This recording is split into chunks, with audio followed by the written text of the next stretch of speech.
Thursday, almost done with the week. Back to Bishop on Air, live with you this morning. Welcome in.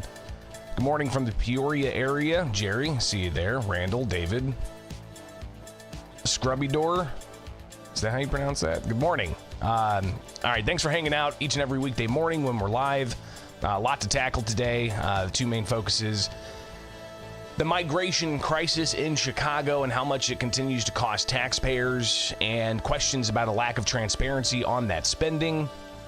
But we've also got to get to the latest in gun ban litigation with, what's today, the 14th? So less than 2 weeks or so before the January 1st deadline kicks in. We'll get the status of myriad cases that are in the federal judiciary, from the Southern District of Illinois all the way up to the U.S. Supreme Court.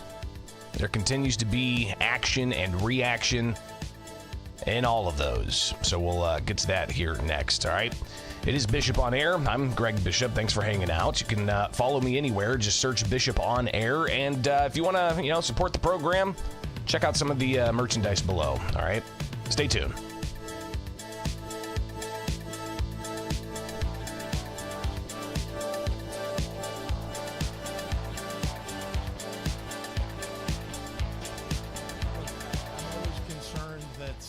A political agenda will make a decision that is inappropriate in this circumstance. I also know that this thing is working its way through the courts and likely will end up at the Supreme Court. So we'll have to wait for the final decision there.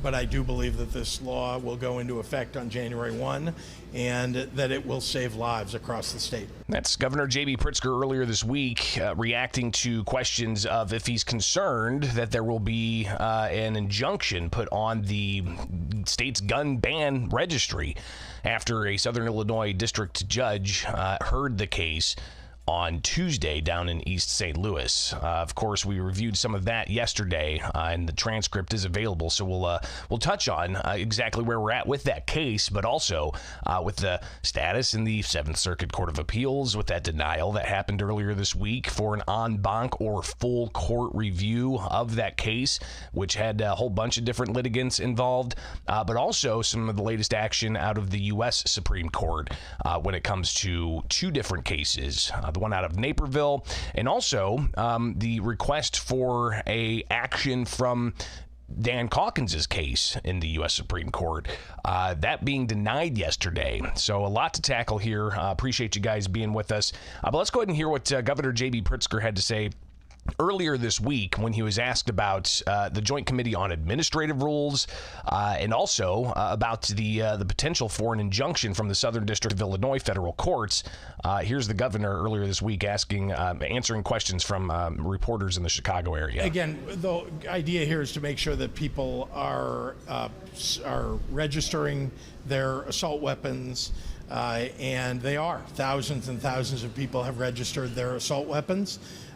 We can expect that to continue. I think as you get closer to a deadline, I think it's true for all of us that when we're faced with a deadline, right, you start to work, more significantly toward the end of that deadline than you do at the beginning of it. And we're seeing that more and more people are signing up and registering their weapons. So the governor, of course, being asked about the rules, and the rules aren't finalized. We had September 15th, JCAR, the Joint Committee on Administrative Rules, filing emergency rules months after the January 10th enactment of the Protect Illinois Communities Act that banned the sale and possession of 170 different semi-automatic firearms and any magazines that hold more than 10 rounds for rifles and more than 15 rounds for handguns.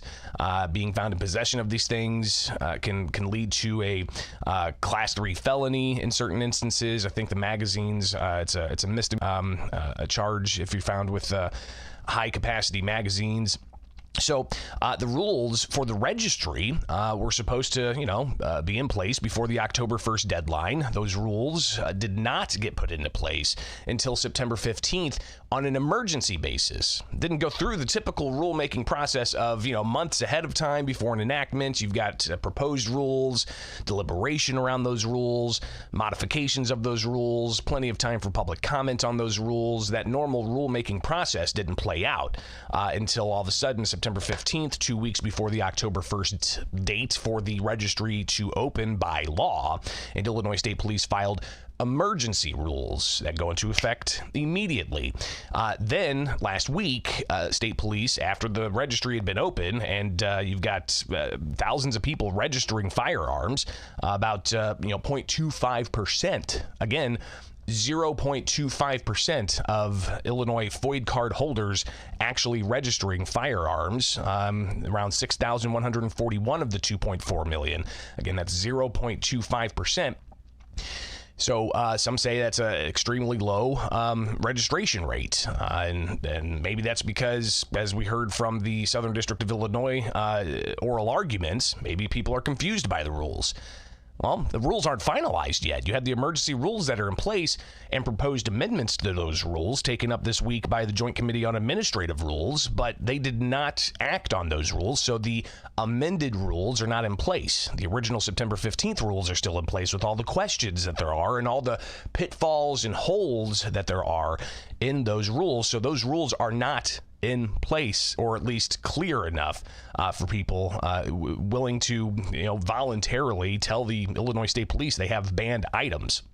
So again, the governor talking about how, the people will wait until last minute to, get everything in order and to register, and he almost makes it sound like, you're studying for a test. Even that anecdote or that analogy was made by State Representative Bob Morgan. It's like cramming last minute for a test.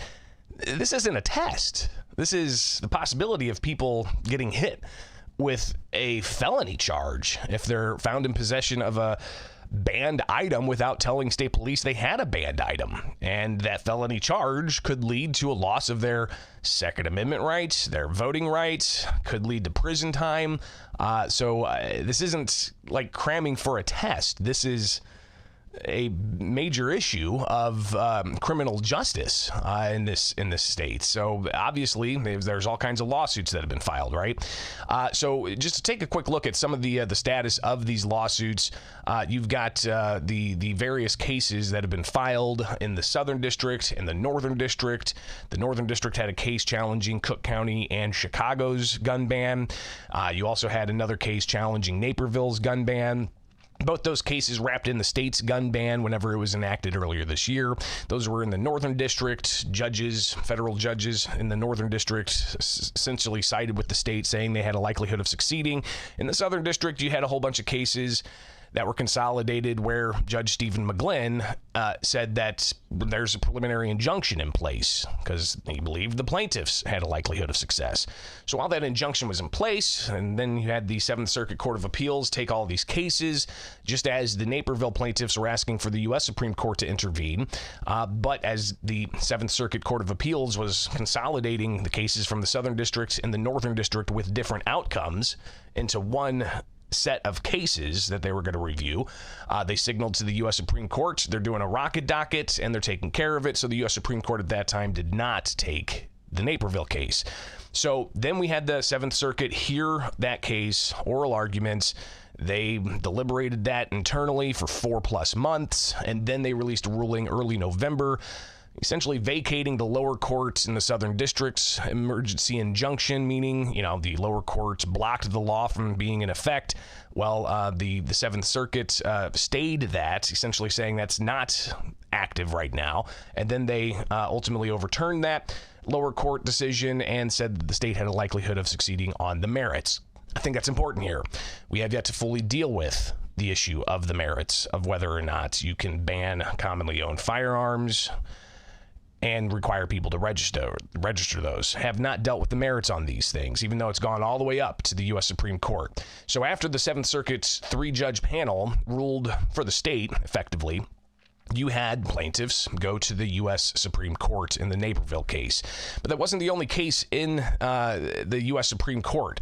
That you had the Dan Calkins case out of the Illinois Supreme Court, where they ruled against Calkins on questions of equal protections under the law, because the law carves out police, retired police, active duty military, people in the private security space, prison wardens, jailers.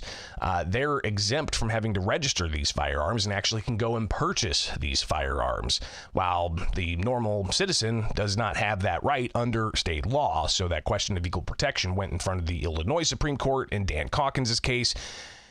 And Dan Calkins requested 2 justices recuse themselves. They did not recuse themselves, and that led to a complaint ultimately going to the U.S. Supreme Court asking about that. So you've got Dan Calkins' case here, which, we covered this to some detail, where the plaintiffs in the case, they filed for a petition to get in front of the U.S. Supreme Court. The U.S. Supreme Court essentially said that a response was due by the state December 14th. What is that? That's today. But instead, the state prematurely, ahead of the deadline, just went ahead and waived their right to respond, saying that they have no intention of responding. Then you had Calkins' attorney file a supplemental highlighting even more questions about the conflicts of interest and the political money that was involved there, and also questions of shared political outcomes of 2 Supreme Court justices that got political campaign donations from leaders of the other 2 branches of government. Then you had the Supreme Court Justice Amy Coney Barrett distribute Calkins' case to conference. All right, so they're going to actually take that up on the 5th of January. But then you had Calkins' attorney apply for a stay, asking for Justice Amy Coney Barrett to stay the law while this plays out. And you see here, this is the case designation, the docket designation for that stay request. But if you look at that actual designation on a different docket sheet, you could see that that application was denied yesterday by Justice Amy Coney Barrett. So while the application for writ to essentially stay the law pending the outcome of the case, that was denied. However, it appears that Calkins' case is still in play in the U.S. Supreme Court because it was distributed to conference. But that wasn't the only case in front of the U.S. Supreme Court. Even Governor J.B. Pritzker acknowledging that this is far from over. Earlier this week, he did acknowledge that this is going to be going all the way back up to the U.S. Supreme Court, and especially when we start tackling all the issues of the merits of this case. The hearing today down in East St. Louis in front of the same federal judge who previously blocked the law temporarily. Are you concerned that he will step forward and block the registry from taking effect on January 1st? Look, I'm always concerned that someone with a political agenda will make a decision that is inappropriate in this circumstance. I also know that this thing is working its way through the courts and likely will end up at the Supreme Court. So we'll have to wait for the final decision there. But I do believe that this law will go into effect on January 1 and that it will save lives across the state. So the governor expects this to go into effect January 1st, but acknowledges that it's going to go all the way up to the U.S. Supreme Court. And it has gone all the way up to the U.S. Supreme Court. Again, the Naperville case, having already asked the Supreme Court to intervene at one point in this, did get some recognition from the U.S. Supreme Court recently with their second application for writ. So that was filed, docketed. Response was ordered from the state due by December 6th. The state responded. Then the plaintiffs responded. But you also have the plaintiffs telling the justice that the Seventh Circuit Court of Appeals denied an en banc review. So clearly a lot going on when it comes to these cases. But what about what we had heard on Tuesday down in East St. Louis? That, of course, was something we unpacked yesterday with the questions that the judge asked, the points that the plaintiffs asked, and that the defense as the state asked. So let's look at the docket sheet for the Southern District here. And you can see that, they had the hearing where, let's go ahead and read this. The court's in receipt of 71 stipulation of dismissal filed by plaintiffs and a variety of others as the claims against defendants with prejudice Courts, well, this is an interesting docket. Make sure I'm on the right one here, just to ensure that we're set. So McGlynn, motion held by Zoom. So yeah, that was Tuesday. Those were available. And then on the 13th, in regard to oral arguments conducted before the court, the plaintiffs requested additional time to respond. You've got the court adequately briefed on the issue of standing. And a memorandum of support of dismissing the case, reply to the motion was filed, oral arguments had. Should plaintiffs wish to address additional points related to all of this, they've got a deadline of Friday, December 15th. While the court understands that this is a short time frame due to the pending motion for preliminary injunction, the court requires all arguments to be submitted as expeditiously as possible. So even more documents are going to be filed before the end of the week here in the Southern District case. And then it says to strike that order. Okay, let's strike that order from receipt of number 71, and that's this docket entry. And I'm just now seeing this morning live, so kind of digesting this with all of you as well. And you've got plaintiffs' claims against the defendants in the village of Glen Carbon dismissed with prejudice. The clerk of the court's directed to close this on the court docket. Okay, so that's an interesting. I'm going to delve deeper into that. But then it goes into some other issues that were filed on the docket sheet yesterday, including the transcript of the hearing. So if you want to get a transcript of the hearing, you can do so by contacting the court.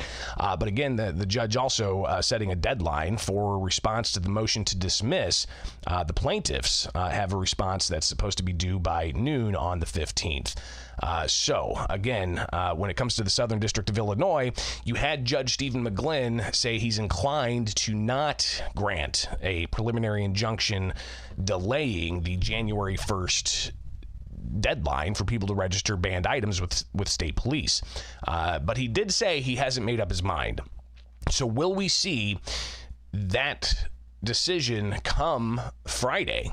It's quite possible. So that's some of the latest happenings here when it comes to the cases pending in court, because there very much still is a lot of action to be had just on all of these preliminary motions. This has nothing to do with the merits of the case. And I think that's what's interesting here is you've got plaintiffs that have asked for immediate relief, saying that they're harmed by not being able to exercise their Second Amendment. And they're being harmed by either having to get rid of their firearms because they don't want to register. They're being harmed by not being able to go purchase firearms because they're banned by state law.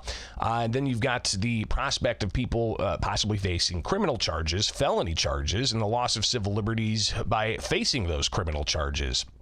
So a lot happening, and we'll continue to track this and more as all of this plays out, including all of the arguments that are going to be had in the Southern District. And I'll drive down there whenever they have these arguments on the merits of these cases. So a lot happening. It is Bishop on Air. Thanks for hanging out every weekday morning. Like, subscribe, hit that notification bell, and follow along on X, on Facebook. And you can stay up to date with all of this and more. All right. It's Bishop on Air. More coming up.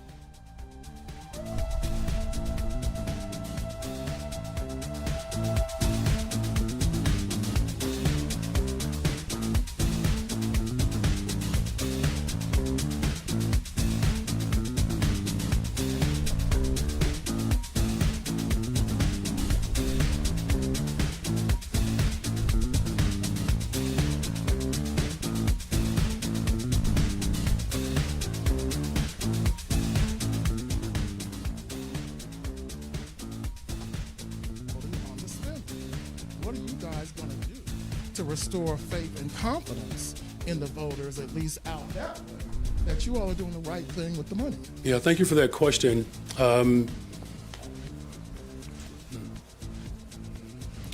There was no budget for this migrant crisis that was voted on and passed by the previous city council. It's Chicago Mayor Brandon Johnson being asked, where's the accountability for the spending on the ongoing migrant crisis in Chicago? And, well, a lot said yesterday at a news conference. About the Brighton Park facility that was supposed to be a migrant base camp tent, how much is being spent on all of that, but also the questions of what's next, and how's the city going to be continuing to respond to this, and how's the state going to be responding to this, especially when so many tax dollars are involved, and the humanitarian questions around tens of thousands of migrants still flooding over the U.S. southern border. Bishop on Air back at it. You can follow along on social media channels like X, on Facebook, here on YouTube. Like, subscribe, hit that notification bell. Greatly appreciate everybody chiming in and all the feedback I get regularly for continued programming here. But let's talk about the migrant crisis, because you've got the southern border where like 2 million people came over in 1 year, which was 500,000 more than the year before that, which was like 500,000 more than the year before that, and those are just the known interactions that have been had. What about those who've crossed over the southern U.S. border without really clearly some indication as to who they are, where they're from, because those gotaways, so to speak, that's an unknown. That's a known unknown, as Donald Rumsfeld might categorize it. So you've got millions of people who've crossed over, some seeking asylum, others maybe not, but regardless, southern border communities have been stretched thin, and they can't have the resources to take care of them in spaces that they have available. So they've been putting them on buses and sending them to places that are considered sanctuary states and cities, Chicago and Illinois being one of those. And a lot of money's gone into this. Governor J.B. Pritzker even acknowledging that it's been more than $500 million the state has spent on this issue and the ongoing costs for healthcare, food, housing, and so on. The governor was asked about this earlier this week, I believe yesterday. He delved into the spending and the controversy over the Brighton Park migrant base camp tent that was going to cost $30 million, but instead they decided they can't build it even after spending $1 million on it because of environmental concerns. But here's Governor Pritzker yesterday being asked about the spending and the contract with Garda World and how all this is falling into place and how they're going to continue handling this crisis, at least from the state's perspective here. So from the state, the understanding with Garda World is that they will do other work with us, and they knew as they were building this shelter before the environmental report came in that it was possible that the environmental report wouldn't allow the completion of the shelter. And so they understood that, and they were willing to take that liability on through the state's contract. I can't speak to what may have pre-existed or been in place with the city.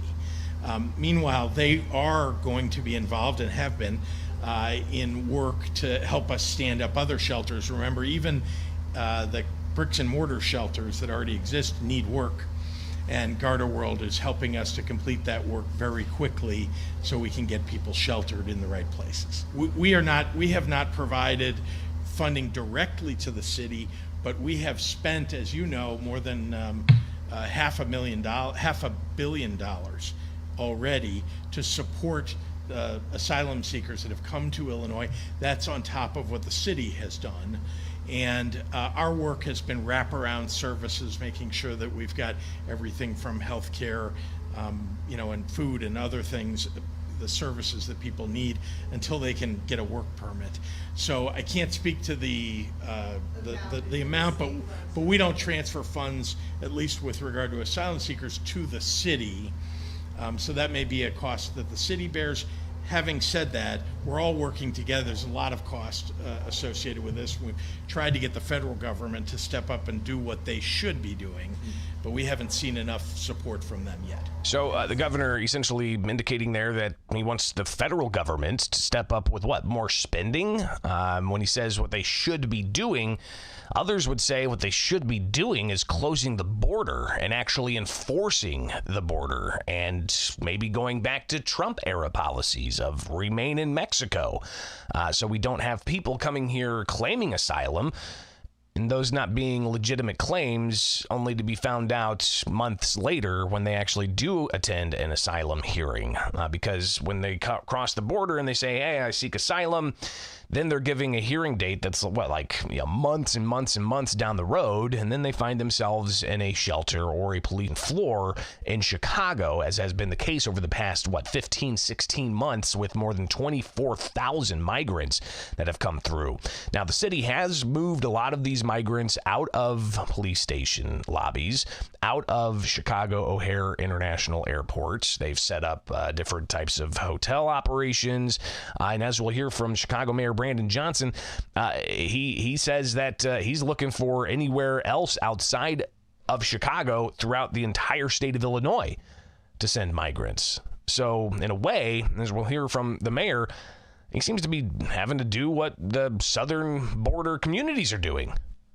Can't handle it. It's draining a ton of resources. They don't have the space, so they're shipping them to other places. And now Brandon Johnson is looking to do the same thing from Chicago to other parts of Illinois. But here's the Chicago mayor yesterday taking a ton of questions about the spending and what the plan is here for the city of Chicago when it comes to dealing with the ongoing migrant crisis. Just some of the Q&A and the response, especially when it comes to the transparency of that spending. On the spending, what are you guys going to do to restore faith and confidence in the voters, at least out that way, that you all are doing the right thing with the money? Yeah, thank you for that question.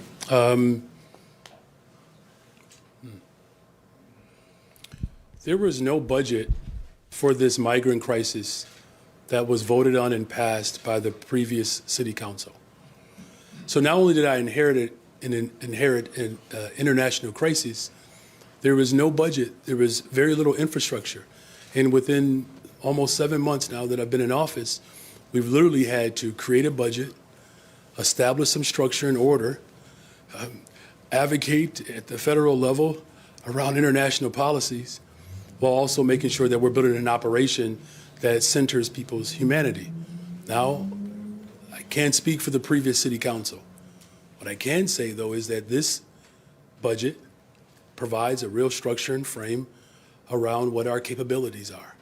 And again, my job is to level set, address what I inherited, and build off the progress that we have established thus far. Look, this international crisis clearly is not going anywhere anytime soon.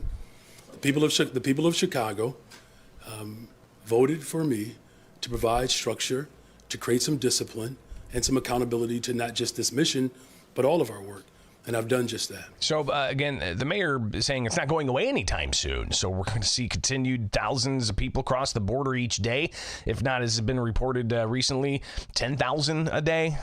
Still kind of back to record levels and where they're going to end up. Not just in Chicago, as we'll hear, the mayor says that he's looking for places outside of Chicago across the state of Illinois to house these migrants. But he continued to take questions about the ongoing crisis and the ongoing spending. Well, again, the mission, of course, here is the mission to house migrants. This international crisis with global population shift all over the world, that we're standing up as many shelters as we possibly can. You know, as far as these contracts are concerned, I mean, these are ongoing dynamics that, you know, continue to require us to move with some expediency. You know, as far as the specifics in the contract, just like any business that we do in the city of Chicago, you know, these contracts are meant to not only serve a purpose, but if there are some specific elements and dynamics that you wish to see, you know, I'm happy to make sure that our team gets back with you. Thank you. So again, a lot of the questions were about transparency, and you know, the media in Chicago have FOIA'd for a variety of different documents about the spending, but they're not getting all the answers that they're seeking. So, you know, the mayor just kind of saying, "Hey, we'll get you what we can."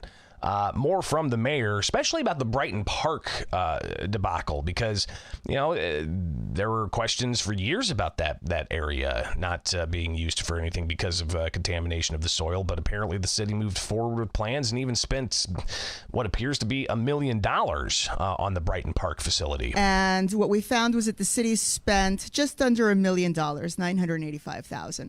And what I'm wondering is, since it's been said that the state would be absorbing most of the cost, what are the costs for this site that the city was responsible for, and what are the costs for the other shelters that you are also having to renovate that the city is responsible for?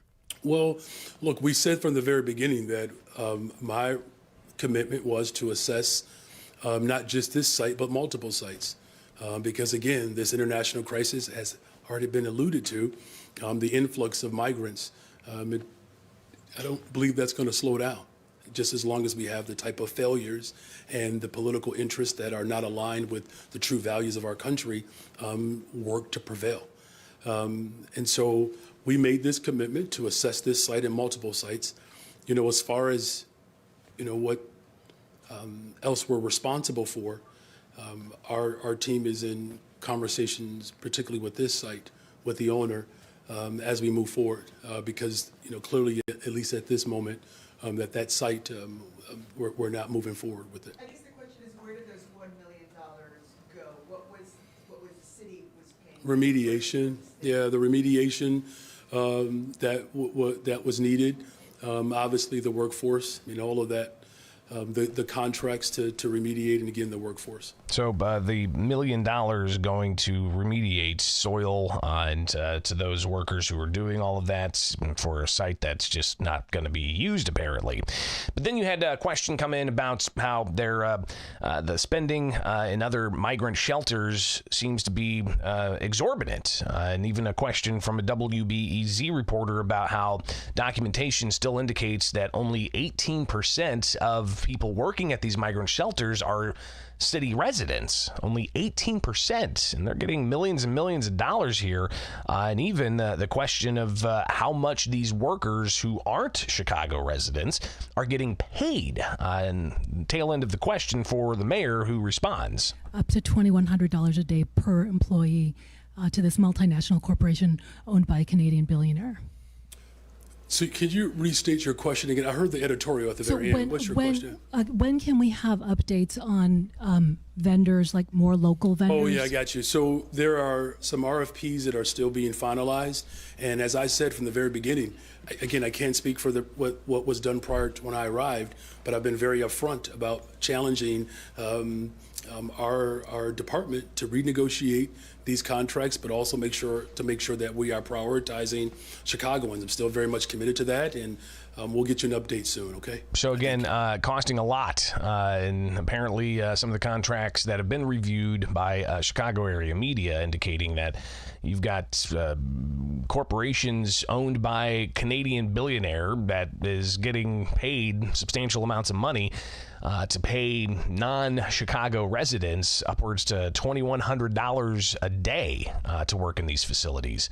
But then the mayor was also asked about the ongoing flow of migrants and how he continues to handle that. While they move migrants out of city police stations and out of O'Hare International Airport, there's 10,000 crossing the southern border a day, apparently, and those are going to be sent to sanctuary cities like Chicago. Is the mayor confident they're going to be able to handle that continued influx? Now, as I continue to do, we have stood up shelters. I think we're up to 26, almost 30 shelters. We continue to look across not just the city of Chicago, but my team has looked across the entire state of Illinois. I don't know if there's any other administration that is working as hard as the people in this administration. I mean, literally searching for property all over the state of Illinois, because this is a crisis. As I've said, it's not going to go away because people are upset. Now, unfortunately, you have individuals that have used this as a way to execute its meanness. Here's where I want to take just a moment to dissect what he said here. He is reacting to southern border communities sending migrants to sanctuary cities, saying that there's meanness. If you recall, weeks ago, he used a whole bunch of other terms, including MAGA Republicans, the right wing, and equating them to people who don't think Barack Obama was an American, and so on. You remember those comments a few weeks ago. He seems to soften that down a bit, but he also seems to not realize that he's looking to do exactly what they're doing right? They're sending people, because of lack of resources they have locally, they're sending migrants to sanctuary cities that said, hey, we're sanctuary cities for migration. We're not going to enforce immigration law here, so come on in. We have tons of programs and free health care and so on. So, the southern border communities are like, hey, we'll just send them to the sanctuary cities. And then what Johnson is doing, what he said there just a moment ago, is that he's looking to move the migrants from Chicago to other places throughout Illinois. And then he reflects on that and tries to paint those in the southern district communities that are doing what he's looking to do, saying that they're doing it as a mean spirit. More from the mayor. I don't know if there's any other administration that is working as hard as the people in this administration. I mean, literally searching for property all over the state of Illinois, because this is a crisis. As I've said, it's not going to go away because people are upset. Now, unfortunately, you have individuals that have used this as a way to execute its meanness, and it's caused the type of strife. Don't know why the lights went down there, but the lights came back up. That type of meanness has caused the type of strife that we are experiencing now. Now, clearly, as difficult as this moment has been, our coalition is still remaining strong. And, people have so much to say about the city of Chicago, especially those who don't live here. They should stop talking, because it is this city that has come up with some structure and order of how buses arrive. So he says that those that don't live in the city should not talk about the city, but at the same time, he also said that he's looking to move the migrants out of the city to other places in Illinois. So should those places outside of Illinois, I mean, I've seen other headlines from the various communities and suburbs of Chicago saying that migrants can't stay in their hotels, and they're fining buses for dropping off homeless migrants. And even we'll hear from the mayor of the city yesterday, they did pass a Chicago ordinance that would allow for them to fine buses as well. But I mean, is that not mean-spirited? Again, he's telling people that don't live in Chicago to not talk about Chicago, while saying that he's going to move migrants out of Chicago to other communities throughout the state of Illinois where people live that don't live in the city of Chicago, regardless. More from the mayor. It's this city that continues to hold to its values. It's this city that continues to invest in neighborhoods that have been historically disinvested in. The fact that we have a real commitment for restoration and reparations, a real commitment to make sure that we are investing in those who have been formerly incarcerated. Like, our work hasn't stopped because of this crisis. And so our team remains committed to having the type of nimbleness that I believe that you are alluding to, and the flexibility to be able to respond to this crisis. And as I've also said, the federal government, the state government, the county government, city, we all have to do more. And that's the challenge that we all have. And in the midst of us doing more, we cannot forget about the families who also need us to do more.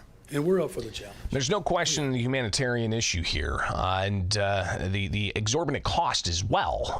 Because, listen, while he says don't talk about Chicago if you don't live here, well, then could people say don't ask for federal tax dollars because the people who are paying those federal tax dollars don't live in Chicago?